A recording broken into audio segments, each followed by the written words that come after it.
Hi, ഇന്ന് നമ്മളൊരു age related problem ആണ് കാണുന്നത്. പ്രോബ്ലം ഇതാണ്: a man is 30 years older than his son.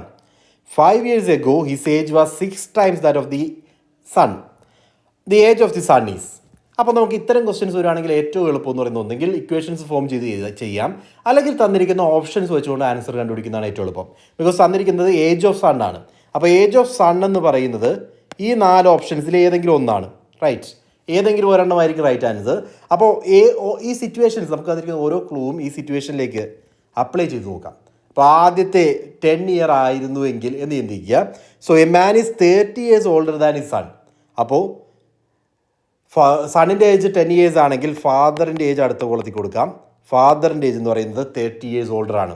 So 10നേക്കാൾ 30 years കൂട്ടിക്കഴിഞ്ഞാൽ 40, റൈറ്റ്? അത് കഴിഞ്ഞ് പിന്നെ പറഞ്ഞിരിക്കുന്നത് 5 years ago. വീണ്ടും നമുക്കൊരു കോളം ക്രിയേറ്റ് ചെയ്യാം. 5 years ago, 5 വർഷങ്ങൾക്ക് മുമ്പ്. His age was 6 times the age of son.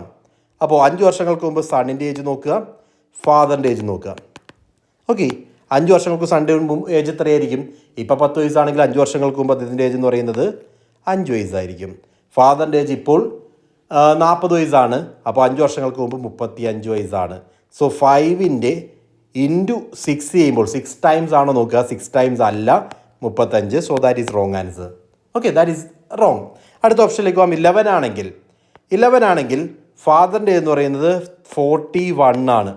31 years elder എന്നാണ് പറഞ്ഞിരിക്കുന്നത്, 41 ആണ്. ദെൻ സണ്ണിൻ്റെ ഏജ് എന്ന് പറയുന്നത് 5 വർഷങ്ങൾക്ക് മുമ്പ് 11ൽ നിന്നും 5 മൈനസ് ചെയ്യുക, ദാറ്റ് വിൽ ബി 6. ഫാദറിൻ്റെ ഏജ് 5 വർഷങ്ങൾക്ക് മുമ്പ് 41ൽ നിന്നും 5 മൈനസ് ചെയ്യുക, ദാറ്റ് ഈസ് 36, റൈറ്റ്? അപ്പോൾ 6ൻ്റെ ഒപ്പം 6 times ആണെന്ന് പറഞ്ഞിട്ടുണ്ട്. അപ്പോൾ 6 into 6 ചെയ്ത് കഴിഞ്ഞാൽ 36 കിട്ടുന്നുണ്ട്. So that is our right answer.